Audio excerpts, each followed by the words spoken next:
ओम नमः शिवाय। प्रणाम। आज हम शिव महापुराण के रुद्र संहिता द्वितीय सती खंड की कथा सुनेंगे।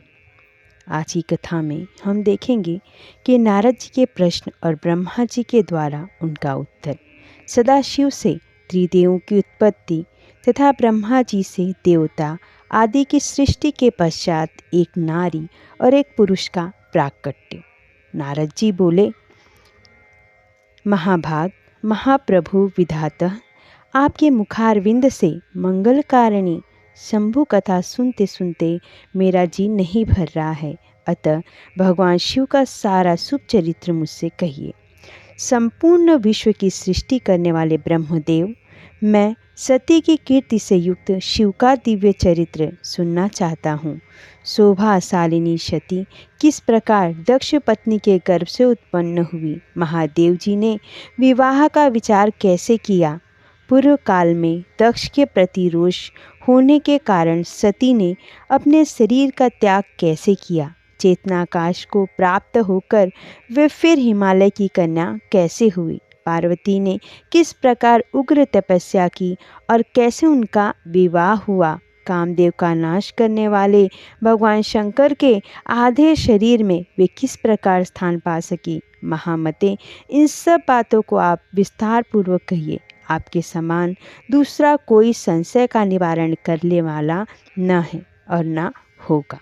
ब्रह्मा जी ने कहा, मुने, देवी सती और भगवान शिव का शुभ यश परम पावन, दिव्य तथा गोपनीय से भी अत्यंत गोपनीय है। तुम वह सब मुझसे सुनो। पूर्व काल में भगवान शिव निर्गुण, निर्विकल्प, निराकार, शक्ति रहित, चिन्मय तथा सत और असत से विलक्षण स्वरूप में प्रतिष्ठित थे। फिर वे ही प्रभु सगुण और शक्तिमान होकर विशिष्ट रूप धारण करके स्थित हुए। उनके साथ भगवती उमा विराजमान थी।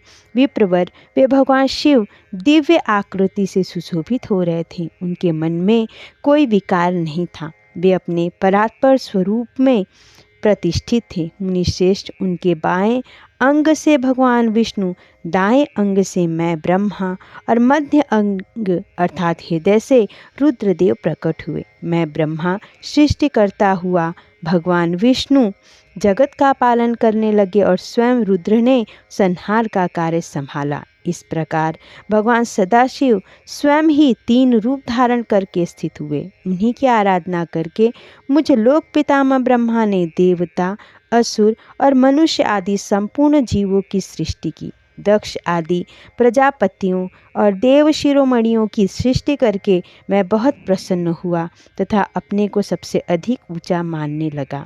मुने, जब मरीचि, अत्रि, पुलस्त्य, अंगिरा, क्रतु, वशिष्ठ, नारद, दक्ष और भृगु, इन महान प्रभावशाली मानस पुत्रों को मैंने उत्पन्न किया, तब मेरे हृदय से अत्यंत मनोहर रूप वाली एक सुंदरी नारी उत्पन्न हुई, जिसका नाम संध्या था। वह दिन में क्षीण हो जाती, परंतु सायकाल में उसका रूप सौंदर्य खिल उठता था। वह मूर्तिमती साय संध्या ही थी और निरंतर किसी मंत्र का जप करती रहती थी। सुंदर भाव वाली वह नारी सौंदर्य की चरम सीमा को पहुंची हुई थी। मुनियों के भी मन को मोह लेती थी। इसी तरह मेरे मन से एक मनोहर पुरुष भी प्रकट हुआ, जो अत्यंत अद्भुत था। उसके शरीर का मध्य भाग कटि प्रदेश पतला था, दांतों की पंक्तियां बड़ी सुंदर थी। उसके अंग से मत वाले हाथी की सी गंध प्रकट होती थी। नेत्र प्रफुल्ल कमल के समान शोभा पाते थे। अंगों में केसर लगा था, जिसकी सुगंध नासिका को तृप्त कर रही थी। उस पुरुष को देखकर दक्ष आदि मेरे सभी पुत्र अत्यंत उत्सुक हो उठे।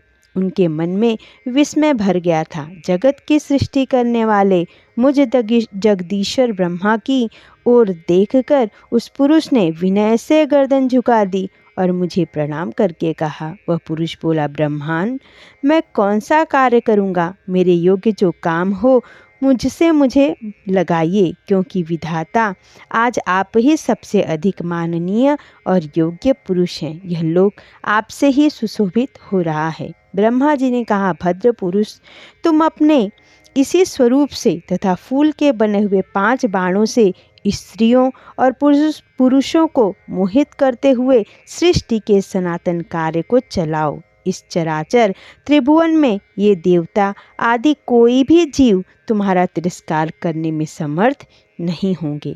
तुम छिपे रूप से प्राणियों के हृदय में प्रवेश करके सदा स्वयं उनके सुख का हेतु बनकर सृष्टि का सनातन कार्य चालू रखो। समस्त प्राणियों का जो मन है वह तुम्हारे पुष्प में बाण का सदा अनायास ही अद्भुत लक्ष्य बन जाएगा और तुम निरंतर उन्हें मदमत्त किए रहोगे। यह मैंने तुम्हारा कर्म बताया है जो सृष्टि का प्रवर्तक होगा, और तुम्हारे ठीक ठीक नाम क्या होंगे इस बात को मेरे ये पुत्र बताएंगे। सुरश्रेष्ठ ऐसा कहकर अपने पुत्रों के मुख की ओर दृष्टिपात करके मैं क्षण भर के लिए अपने कमल में आसन पर चुपचाप बैठ गया। यहाँ पर अध्याय 1 और 2 पूर्ण हुआ। ओम नमः शिवाय। अध्याय 3। इस अध्याय में हम जानेंगे कामदेव के नामों का निर्देश, उसका रति के साथ विवाह तथा कुमारी संध्या का चरित्र, वशिष्ठ मुनि का चंद्रभाग पर्वत पर उसको तपस्या की विधि बताना। ब्रह्मा जी कहते हैं, मुने, तदंतर मेरे अभिप्राय को जानने वाले मरीचि आदि मेरे पुत्र सभी मुनियों ने उस पुरुष का उचित नाम रखा। दक्ष आदि प्रजापतियों ने उसका मुंह देखते ही परोक्ष के भी सारे वृतांत जानकर उसे रहने के लिए स्थान और पत्नी प्रदान की। मेरे पुत्र मरीचि आदि द्विजों ने उस पुरुष के नाम निश्चित करके उससे यह युक्त बात कही। ऋषि बोले, तुम जन्म लेते ही हमारे मन को भी मथने लगे हो, इसलिए लोक में मनमथ नाम से विख्यात होगे। मनोभव तीनों लोकों में तुम इच्छा अनुसार रूप धारण करने वाले हो। तुम्हारे समान सुंदर दूसरा कोई नहीं है, अतः काम रूप होने के कारण तुम काम नाम से भी विख्यात होगे। लोगों को मदमत्त बना देने के कारण तुम्हारा एक नाम मदन होगा। तुम बड़े दर्प से उत्पन्न हुए हो, इसलिए दर्पक कहलाओगे, और सदर्प होने के कारण ही जगत में कंदर्प नाम से भी तुम्हारी ख्याति होगी। समस्त देवताओं का सम्मिलित बल पराक्रम भी तुम्हारे समान नहीं होगा, अतः सभी स्थानों पर तुम्हारा अधिकार होगा और तुम सर्वव्यापी होगे। जो आदि प्रजापति हैं वे ही ये पुरुष में श्रेष्ठ दक्ष तुम्हारी इच्छा के अनुरूप पत्नी स्वयं देंगे। वह तुम्हारी कामिनी तुमसे अनुराग रखने वाली होगी। ब्रह्मा जी ने कहा, मुने, तदंतर मैं वहाँ से अदृश्य हो गया। उसके बाद दक्ष मेरी बात का स्मरण करके कंदर्प से बोले, कामदेव, मेरे शरीर से उत्पन्न हुई मेरी यह कन्या सुंदर रूप और उत्तम गुणों से सुशोभित है। इसे तुम अपनी पत्नी बनाने के लिए ग्रहण करो। यह गुणों की दृष्टि सर्वथा तुम्हारे योग्य है। महातेजस्वी मनोभव, यह सदा तुम्हारे साथ रहने वाली और तुम्हारी रुचि के अनुसार चलने वाली होगी। धर्मवत यह सदा तुम्हारे अधीन रहेगी। ऐसा कहकर दक्ष ने अपने शरीर के पसीने से प्रकट हुई उस कन्या का नाम रति रखकर उसे अपने आगे बैठाया और कदर्प को संकल्प पूर्वक सौंप दिया। नारद दक्ष की वह पुत्री रति बड़ी नरमणीय और मुनि के मन को भी मोह देने वाली थी। उसके साथ विवाह करके कामदेव को भी बड़ी प्रसन्नता हुई। अपने रति नामक सुंदरी स्त्री को देखकर उसके हाव भाव आदि से अनुरंजित हो कामदेव मोहित हो गया। तात उस समय बड़ा भारी उत्सव होने लगा जो सबके सुख को बढ़ाने वाला था। प्रजापति दक्ष इस बात को सोचकर बड़े प्रसन्न थे कि मेरी पुत्री इस विवाह से सुखी रहेगी। कामदेव को भी बड़ा सुख मिला। उसके बाद सारे दुख दूर हो गए। दक्ष कन्या रति भी कामदेव को पाकर बहुत प्रसन्न हुई। जैसे संध्या काल में मनोहारिणी विद्युन्माला के साथ मेघ शोभा पाता है, उसी प्रकार रति के साथ प्रिय वचन बोलने वाला कामदेव बड़ी शोभा पा रहा था। इस प्रकार रति के प्रति भारी मोह से युक्त रतिपति कामदेव ने उसे उसी तरह अपने हृदय के सिंहासन पर बिठाया जैसे योगी पुरुष योग विद्या को हृदय में धारण करता है। इसी प्रकार पूर्ण चंद्रमुखी रति भी उस श्रेष्ठ पति को पाकर उसी तरह सुशोभित हुई जैसे श्रीहरि को पाकर पूर्ण चंद्रान्ना लक्ष्मी शोभा पाती हैं। सूत जी कहते हैं, ब्रह्मा जी का यह कथन सुनकर मुनि श्रेष्ठ नारद मन ही मन बड़े प्रसन्न हुए और भगवान शंकर का स्मरण करके हर्षपूर्वक बोले, महाभाग विष्णु शिष्य महामते विधातः, आपने चंद्रमौली शिव की यह अद्भुत लीला कही है। अब मैं यह जानना चाहता हूँ कि विवाह के पश्चात जब कामदेव प्रसन्नतापूर्वक अपने स्थान को चला गया, दक्ष भी अपने घर को पधारे तथा आप और आपके मानस पुत्र भी अपने अपने धाम को चले गए, तब पितरों को उत्पन्न करने वाली ब्रह्म कुमारी संध्या कहाँ गई? उसने क्या किया और किस पुरुष के साथ उसका विवाह हुआ? संध्या का यह सब चरित्र विशेष रूप से बताइए। ब्रह्मा जी ने कहा, मुने, संध्या का वह सारा शुभ चरित्र सुनो जिसे सुनकर समस्त कामिनियाँ सदा के लिए सती साध्वी हो सकती हैं। वह संध्या जो पहले मेरी मानस पुत्री थी, तपस्या करके शरीर को त्याग कर मुनि श्रेष्ठ मेधातिथि की बुद्धिमती पुत्री होकर अरुंधति के नाम से विख्यात हुई। उत्तम व्रत का पालन करके उस देवी ने ब्रह्मा विष्णु और महेश्वर के कहने से श्रेष्ठ व्रतधारी महात्मा वशिष्ठ को अपना पति चुना। वह सौम्य स्वरूप वाली देवी सबकी वंदनीय और पूजनीय श्रेष्ठ पतिव्रता के रूप में विख्यात हुई। नारद जी ने पूछा, भगवान, संध्या ने कैसे, किस लिए और कहाँ तप किया? किस प्रकार शरीर त्याग कर वह मेधातिथि की पुत्री हुई? ब्रह्मा विष्णु और शिव इन तीनों देवताओं के बताए श्रेष्ठ व्रतधारी महात्मा वशिष्ठ को उसने किस तरह अपना पति बनाया? पितामह, यह सब मैं विस्तार के साथ सुनना चाहता हूँ। अरुंधति के इस कौतूहलपूर्ण चरित्र का आप यथार्थ रूप से वर्णन कीजिए। ब्रह्मा जी ने कहा, मुने, संध्या के मन में एक बार सकाम भाव आ गया था, इसलिए उस साध्वी ने यह निश्चय किया कि वैदिक मार्ग के अनुसार मैं अग्नि में अपने इस शरीर की आहुति दे दूंगी। आज से इस भूतल पर कोई भी देहधारी उत्पन्न होते ही काम भाव से युक्त न हो, इसके लिए मैं कठोर तपस्या करके मर्यादा स्थापित करूंगी। तरुणावस्था से पूर्व किसी पर भी काम का प्रभाव नहीं पड़ेगा, ऐसी सीमा निर्धारित करूंगी। उसके बाद इस जीव को त्याग दूंगी। मन ही मन ऐसा विचार करके संध्या चंद्रभाग नामक उस श्रेष्ठ पर्वत पर चली गई जहाँ से चंद्रभागा नदी का प्रादुर्भाव हुआ है। मन में तपस्या का दृढ़ निश्चय ले संध्या को श्रेष्ठ पर्वत पर गई हुई जान मैंने अपने समीप बैठे हुए वेद वेदांगों के पारंगत विद्वान सर्वज्ञ जितात्मा एवं ज्ञान योगी पुत्र वशिष्ठ से कहा, बेटा वशिष्ठ, मनस्विनी संध्या तपस्या की अभिलाषा से चंद्रभाग नामक पर्वत पर गई है। तुम जाओ और उसे विधि पूर्वक दीक्षा दो।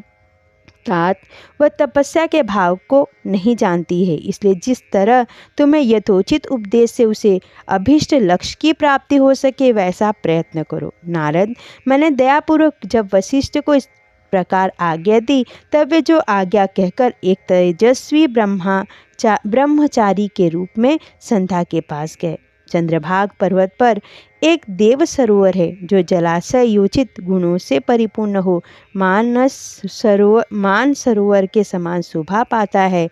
वशिष्ठ ने उस सरोवर को देखा और उसके तट पर बैठी हुई संध्या पर भी दृष्टिपात किया। कमलों से प्रकाशित होने वाला वह सरोवर तट पर बैठी हुई संध्या से उपलक्षित हो उसी तरह सुशोभित हो रहा था जैसे प्रदोष काल में उदित हुए चंद्रमा और नक्षत्रों से युक्त आकाश शोभा पाता है। सुंदर भाव वाली संध्या को वहाँ बैठी देख मुनि ने कौतूहलपूर्वक उस बृहल्लोहित नाम वाले सरोवर को अच्छी तरह देखा। उसी प्राकारभूत पर्वत के शिखर से दक्षिण समुद्र की ओर जाती हुई चंद्रभागा नदी का भी उन्होंने दर्शन किया।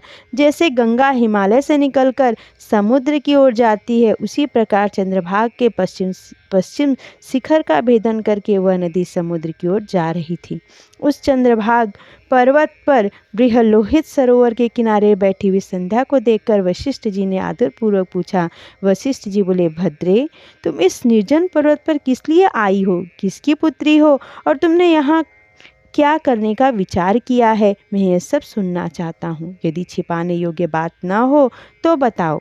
महात्मा वशिष्ठ की यह बात सुनकर संध्या ने उन महात्मा की ओर देखा। वह अपने तेज से प्रज्वलित अग्नि के समान प्रकाशित हो रहे थे। उन्हें देखकर ऐसा जान पड़ता था मानो ब्रह्मचर्य देह धारण करके आ गया हो। वे मस्तक पर जटा धारण किए बड़ी शोभा पा रहे थे।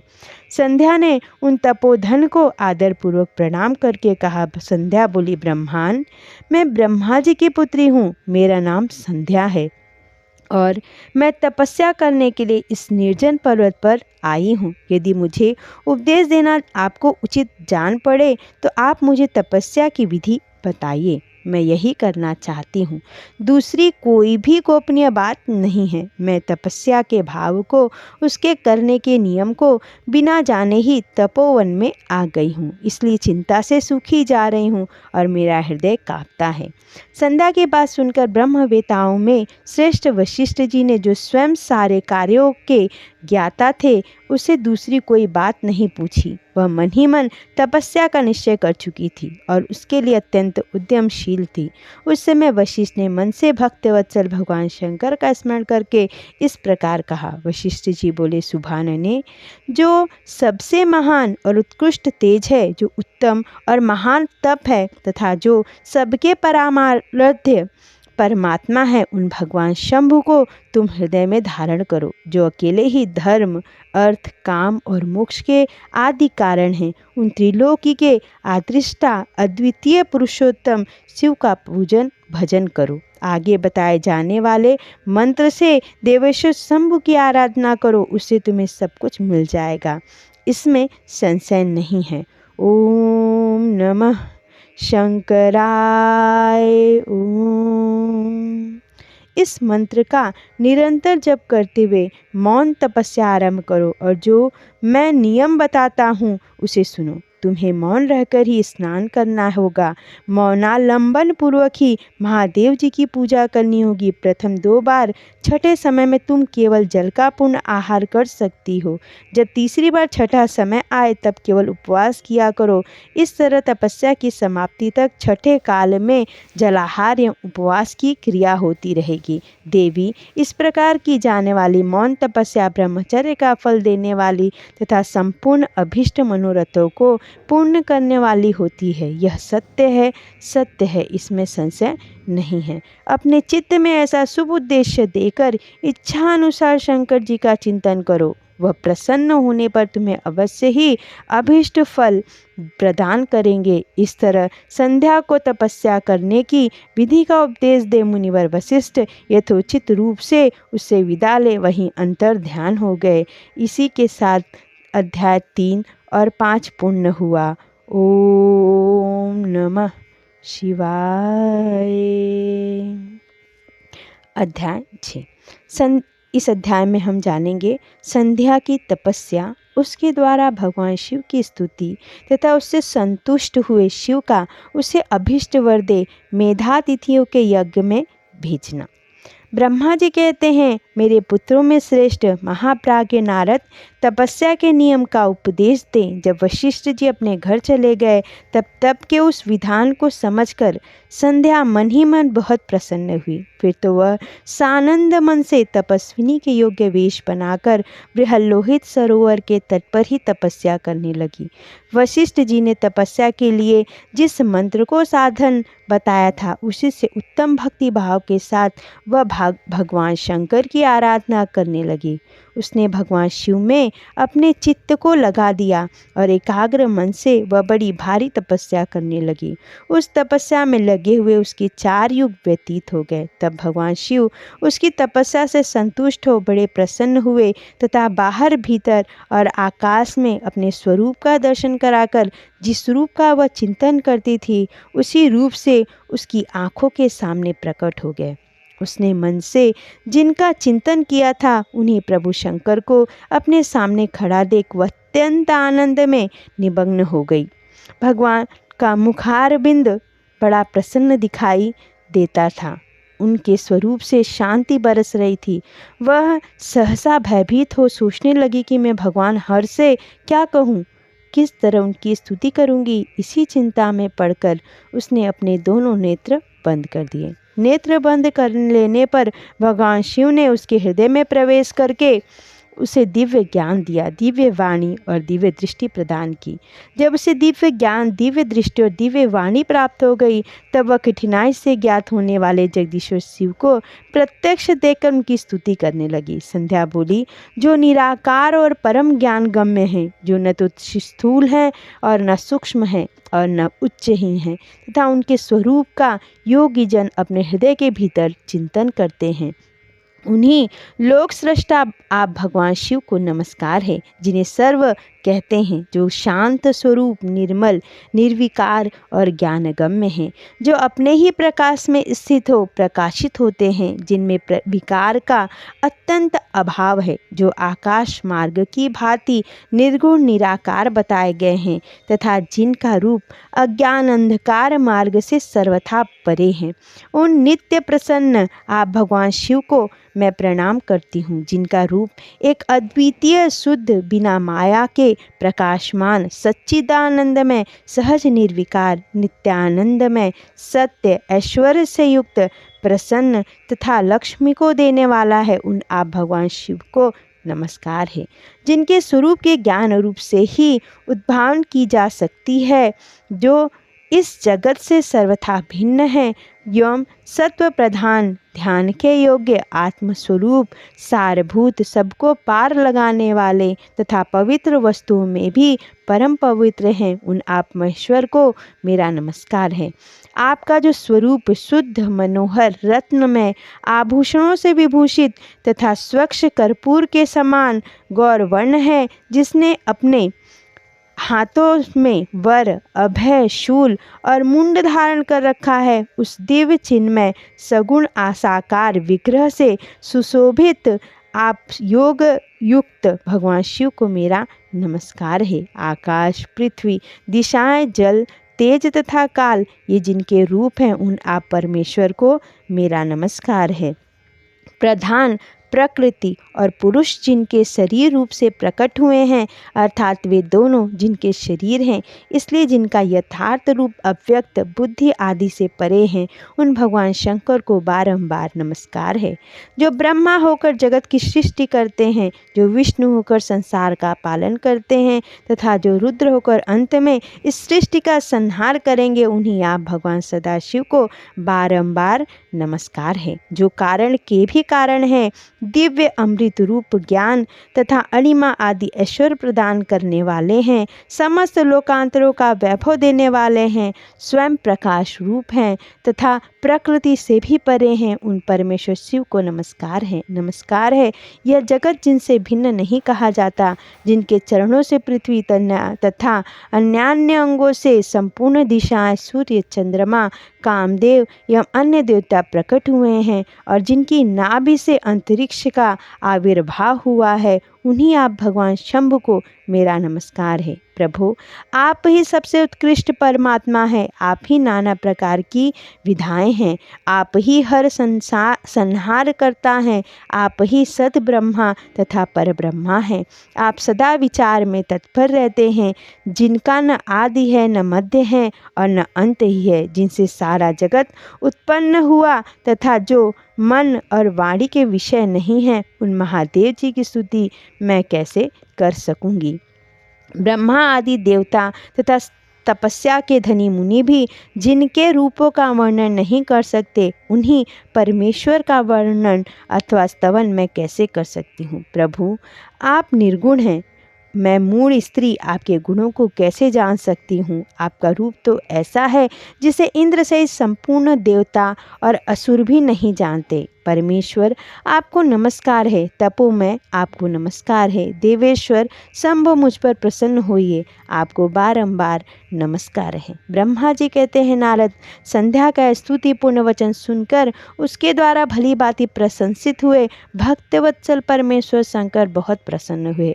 उनका शरीर वल्कल और मृग चर्म से ढका हुआ था। मस्तक पर पवित्र जटाजूट शोभा पा रहा था।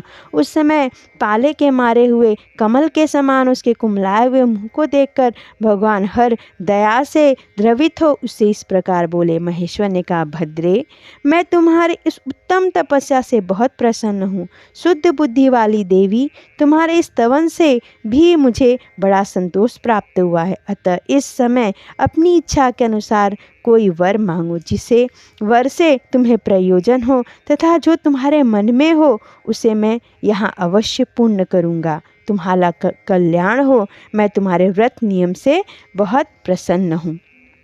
प्रसन्नचित महेश्वर का यह वचन सुनकर अत्यंत हर्ष से भरी हुई संध्या उन्हें बारंबार प्रणाम करके बोली, महेश्वर, यदि आप मुझे प्रसन्नतापूर्वक वर देना चाहते हैं, यदि मैं वर पाने के योग्य हूँ, यदि पाप से शुद्ध हो गई हूँ तथा देव, यदि इस समय आप मेरी तपस्या से प्रसन्न हैं, तो मेरा मांगा हुआ यह पहला वर सफल करें। देवेश्वर, इस आकाश में पृथ्वी आदि किसी भी स्थान में जो प्राणी हैं, वे सब के सब जन्म लेते ही काम भाव से युक्त न हो जाएं। नाथ, मेरी सकाम दृष्टि कहीं न पड़े। मेरे जो पति हों वे भी अत्यंत सुहृदय हो। पति के अतिरिक्त जो भी पुरुष मुझे सकाम भाव से देखे, उसके पुरुषत्व का नाश हो जाए, वह तत्काल नपुंसक हो जाए। निष्पाप संध्या का वचन सुनकर प्रसन्न हुई भक्तवत्सल भगवान शंकर ने कहा, देवी संध्या, सुनो।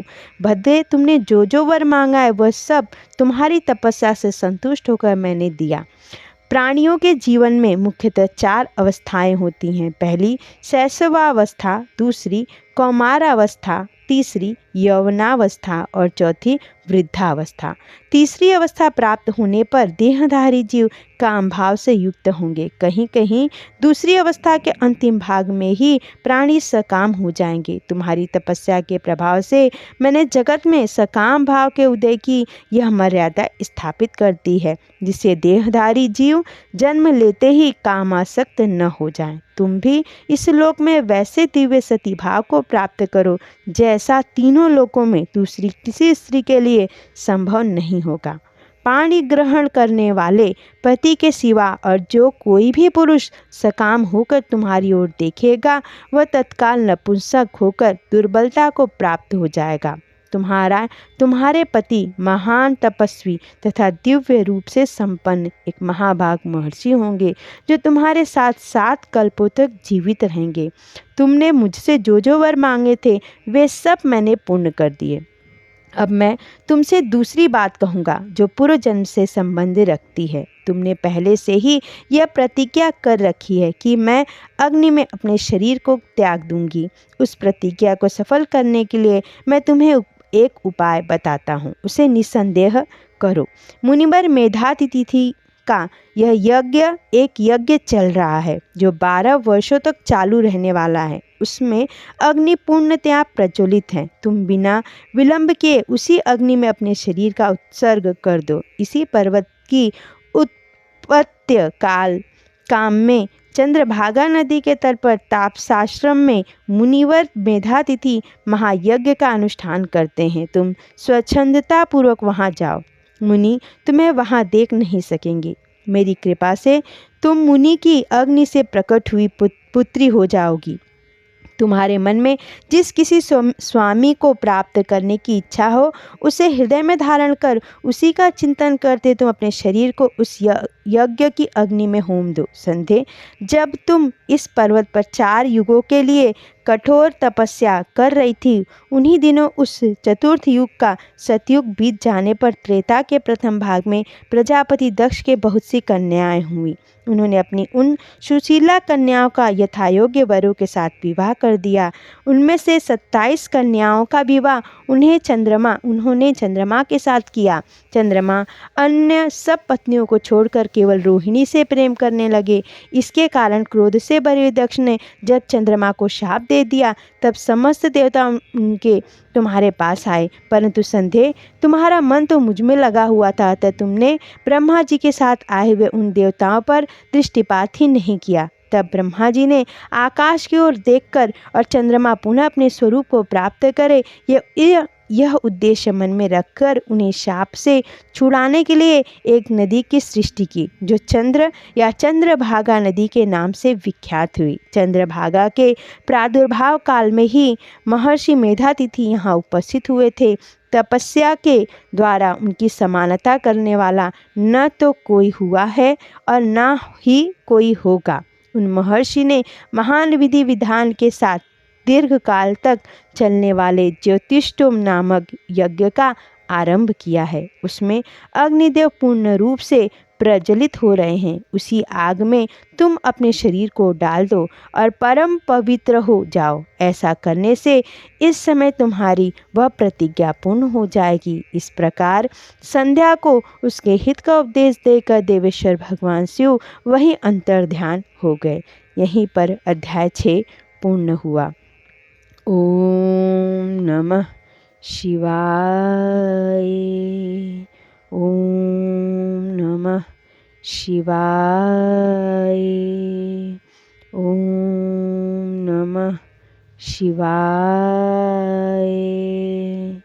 ओम नमः शिवाय। ओम नमः शिवाय। ओम नमः शिवाय। ओम नमः शिवाय। ओम नमः शिवाय। ओम नमः शिवाय। ओम नमः शिवाय। ओम नमः शिवाय।